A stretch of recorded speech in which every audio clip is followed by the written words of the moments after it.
Hello and welcome to Startup Champions 2.0, the show where you meet and learn from National Startup Award winning founders. In the episode today, you will meet one startup champion from the space industry. They are Agnikul, and our special startup mentor, that is Shri Jayan D. Patil. Before we meet our startup champion for today, from the entire team at Startup Champions 2.0, I wish you and your family Merry Christmas. It's Christmas and you can make a wish and so can I. I wish that I could travel all the way through space. I'm not sure if that will happen very soon, but today our startup champion is a team that is creating 21st century new age rockets. They are 3D printing rocket parts and in many ways disrupting the entire startup and space game. They are one of the companies that has signed an exclusive MOU with ISRO. Imagine what ignited minds can achieve in India. It's now time to see the Agnikul story. At Agnikul, we are really trying to simplify getting access to space, right? And actually, this is one of the products that we are building. It's called Agnibaand. It's the name of our rocket. So the real problem in the market today is rockets are still big, even though satellites have become small.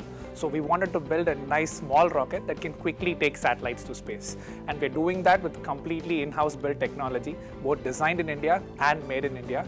And we're doing that with about 100 people or so team. So we have a testing facility, a rocket factory, and an assembly facility where we put the vehicle together. So we are basically providing transportation services to space for commodities. Right? Think of it like an Amazon truck or a Flipkart truck that's going from point A to point B. Point B is space. And we are doing that in such a manner that the wait time between when you place the order to actually take someone to space is less than 2 weeks. So the larger vision really is to make space transportation super simple. It should be as easy as hailing a cab, Ola or Uber in India. That's how easy it should be to go to space.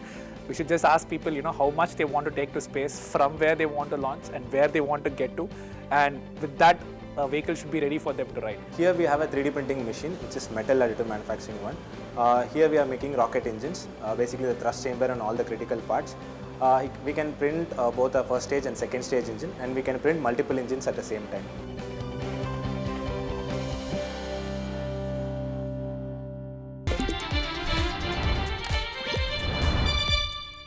Srinath and Moin, welcome to Startup Champions 2.0. Thank you for having us here. My first question to the both of you is, look, you're building rockets. We get that.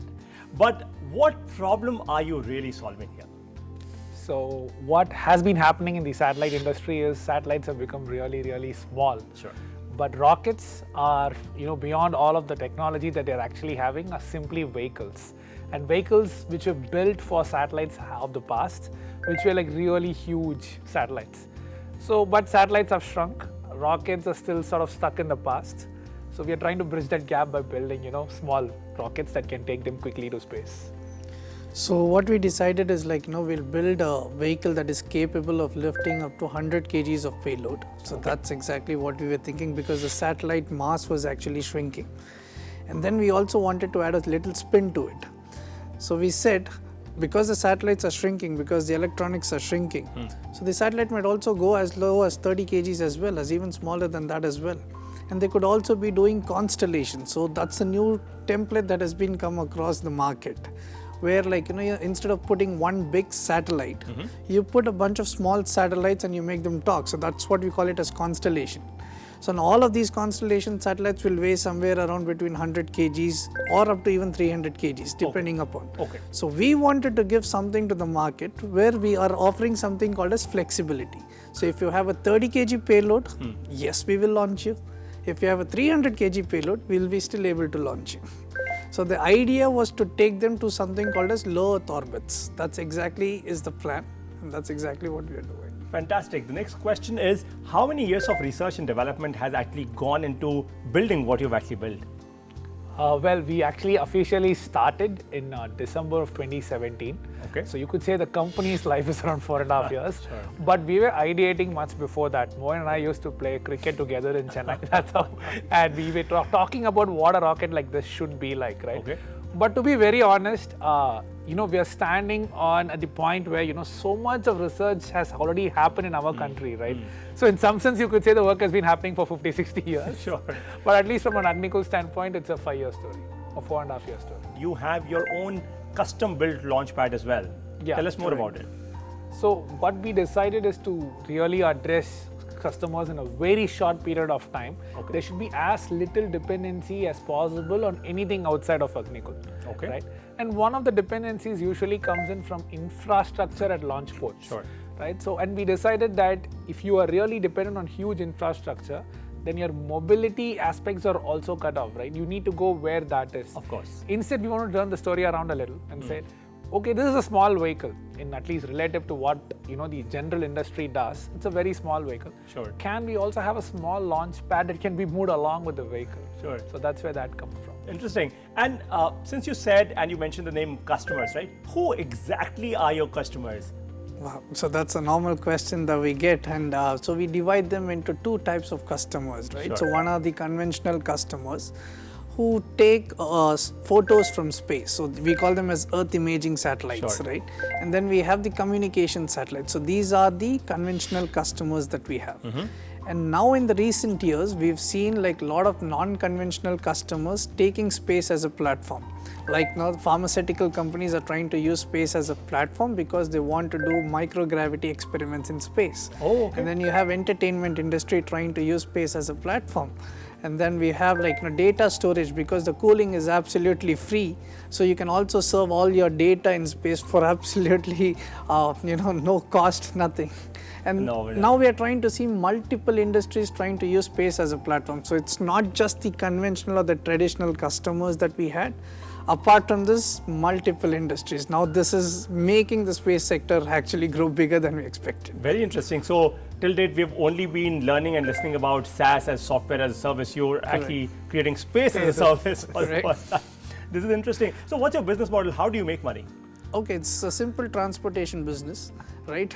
So point A is ground, point B is space, Sure. right? So we take the amount of kgs that we have to take, and per kg we charge them.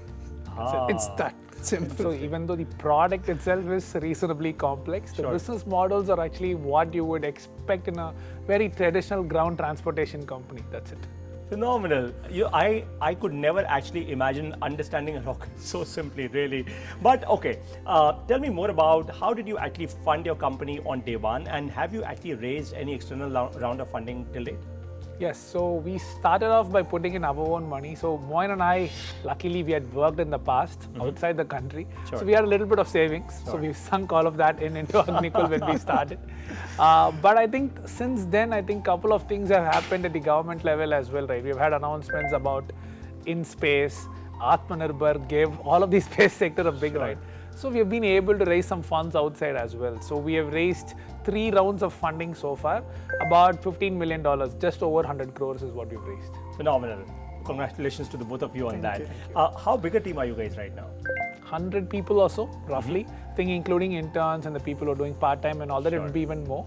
But we would say anywhere between 95 to 120. Fantastic. So right now, millions of Indians are actually watching you on Startup Champions 2.0. Right. They want to be entrepreneurs like you. They want to solve bigger problems like you. What's your message to all of them? I think the biggest message from my side would be to follow your heart. It's not about being an entrepreneur, but it's about really solving for a problem that you deeply can connect emotionally with, right? As long as you do that, the rest of the things hopefully will align. So from my end, it's like failure is a part of your journey, right? So you have to embrace that. Once you do it, definitely you also understand what success means. So I just think we have failed more and that's why we are here. That's it. Fantastic. So failure is a part of the journey. If you embrace it, you will only lead to more success. The top 2 lessons of the session are: number 1, space is the next frontier of exploration. You heard it, SaaS, it's space as a service. Start thinking about it, start learning about it. Number 2, you could be a 3D printing company and still create a niche to support space technology development and build a solid business there as well. So try and understand it from this perspective. You have a certain company building rockets, and then you could actually create accessories around it, and you could still build a large enough business. It's time now to take audience's questions. So please come on screen and ask your question. Hi, I want to know, how do you brace yourself for the failures? Like, as when a rocket fails, a lot of brain, time and money goes with it. So how do you see it? Great question. I think Moin will have his parts to say, but first to start off with, I think you always factor in failures as a part of the problem itself, right? So you do raise money according to that. You try to put a lot of systems in place, but the important idea is to accept the fact that there are going to be failures before you succeed. So that's actually how we start off, by accepting the fact that you are going to have obstacles. So there is a risk factor that is involved when you're launching something. Sure. And there is a system to de-risk as well. We call that as insurance. So you have also as a launch insurance. Sure. But obviously, the more hit would be emotionally rather than financially and other stuff, because like once you're back with your emotions, you're going to fix the technical glitch. And then yes, as I said, you will be looking out for success more. So thank you for your answers, gentlemen. It's now time to take a break. You learned about space, but on the other side, you will meet somebody that you would have only dreamt of meeting. Meet me on the other side. Welcome back to Startup Champions 2.0.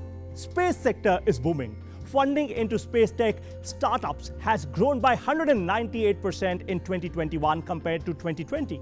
Let's now hear from our mentor, Mr. Jayant D. Patil, Chairman of Indian Space Association. Welcome to Startup Champions 2.0, Mr. Patil. Thank you.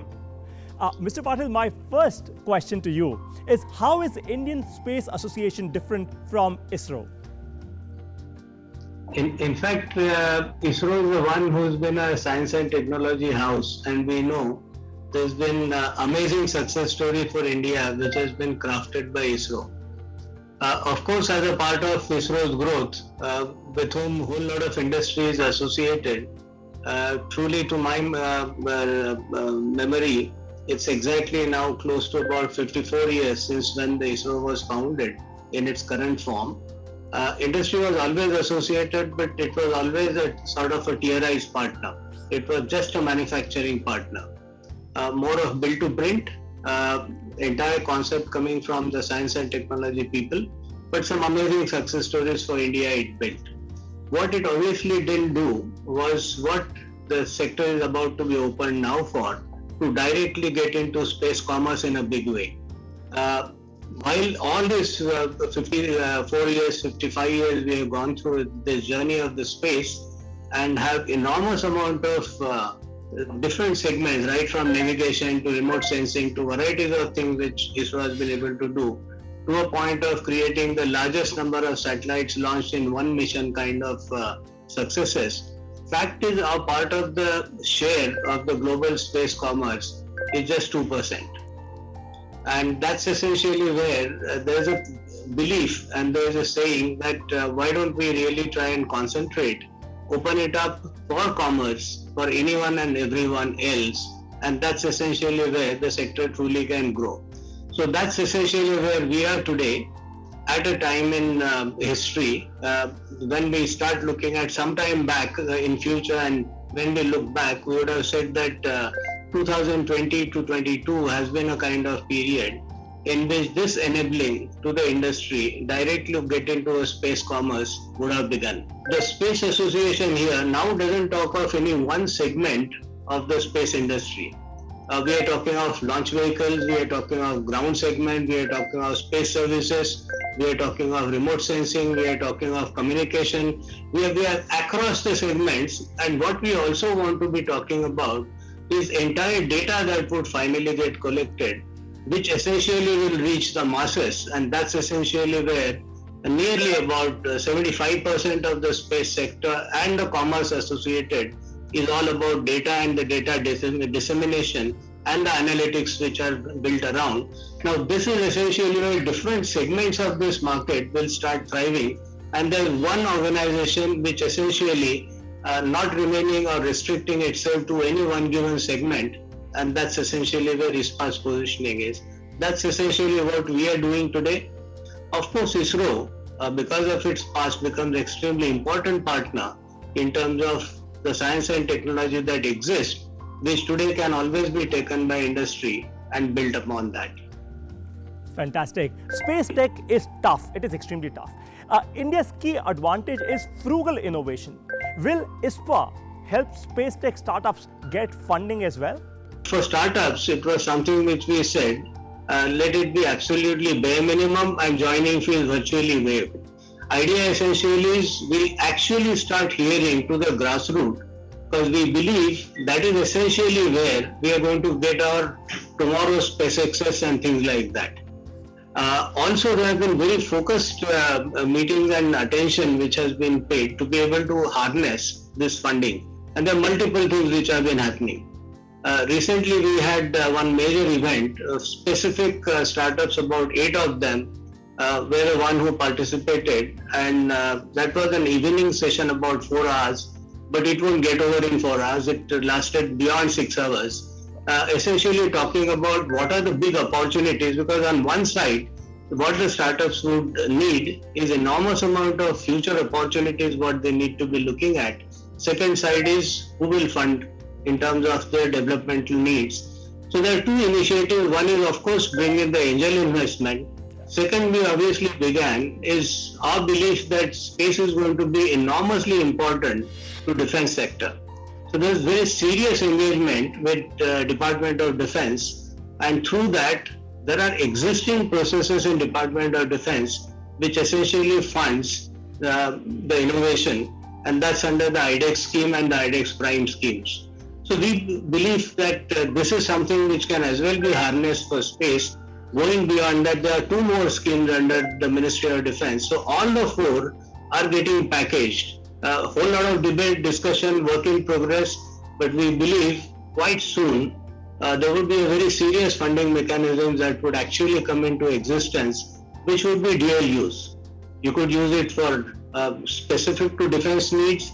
On those things, there will be obviously some encryption, decryption related issues which will get addressed. And of course, without that, it's open for any kind of space commerce. What is your advice to space tech startups? Should they focus on downstream applications like remote sensing, satellite solutions, or upstream applications like launch vehicles, propulsion engines? So what's your advice to all of them? To my mind, to be frugal, to be truly innovative, far more with the existing data can start monetizing. If you build your foundation strong, obviously thereafter it's time to start looking at the upstream. And I tell you for a reason. You said upfront that the space sector is high tech obviously, but very risky. The risks associated being much higher. As a startup, it's always better to start with something which, with pure innovation and pure minds, one can truly create some very special value. And that can actually be done far more in the downstream side, and obviously thereafter to be taken into the upstream side, because to get the reliabilities built so that your insurance premiums at someday are going to be much lower than what otherwise others be bearing. Now this is an aspect. At the same time, when you launch something, anything going wrong, you are supposed to be responsible for what happens right across the world, anywhere if there's any damage to take place. So the risk content obviously is far higher. That's phenomenal. So my next question to you, sir, is what are the top challenges that space tech sector is facing at present? As far as the startups are concerned, one point which you very rightly touched upon is the matter of funding, because that's essentially where it will matter in terms of whether it's going to be self-sustainable, because great ideas obviously require ability to take those risks, and that ability to take risk means somebody else to be able to put in that kind of a risk capital. And that's essentially where our efforts today are to sort of get those either from the angel investors and from the speed funding and the subsequent rounds of funding, as well as here's a government which is going to be coming out soon. We'll hear about it after a couple of weeks, couple of months in the coming time, in terms of serious investment, because we know Department of Space has not been able to provide that kind of a developmental funding. The kind which they have been able to do is through ISRO. But to completely unrelated areas, they have not been able to fund this to the industry, and that's essentially where defense funding will start mattering. Will Indian Space Association also launch fellowships or internships such that more young Indians can get excited about space tech? In fact, we just started that. In fact, as soon as the Indian Space Association was created, we within first 2-3 months allowed this. We today have few fellows we today actually have some people who said that I want to do my internship here. And there have been a few of those people who are actually spending time in ISPA's office. India's youth is watching you right now, millions of them. What's your message to all of them? I keep saying when we talk of space, sky is not the limit. Thank you so very much, sir, for joining us today on Startup Champions 2.0. Thank you. Thank you. It's now time for a break. Come back to continue your journey of how to start a startup with step number 20. I'll see you on the other side.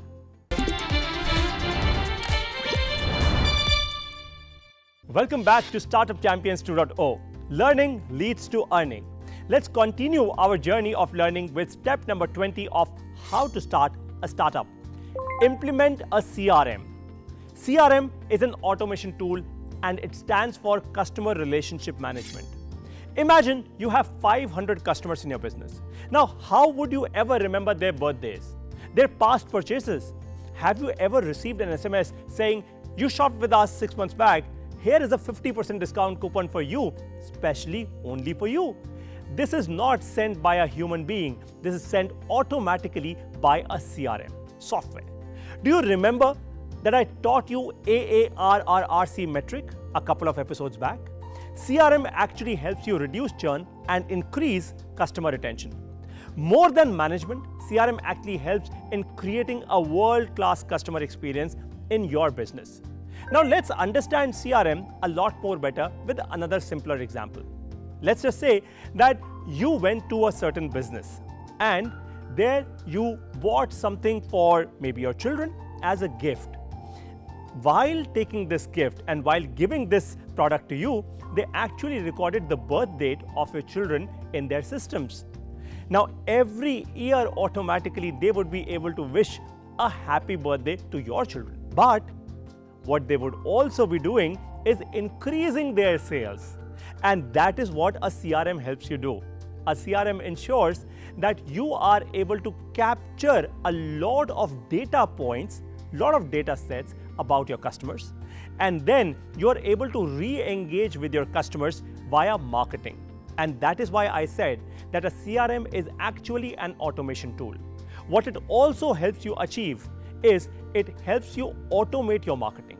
So now you don't have to hire too many people to actually implement a lot of marketing processes in your company.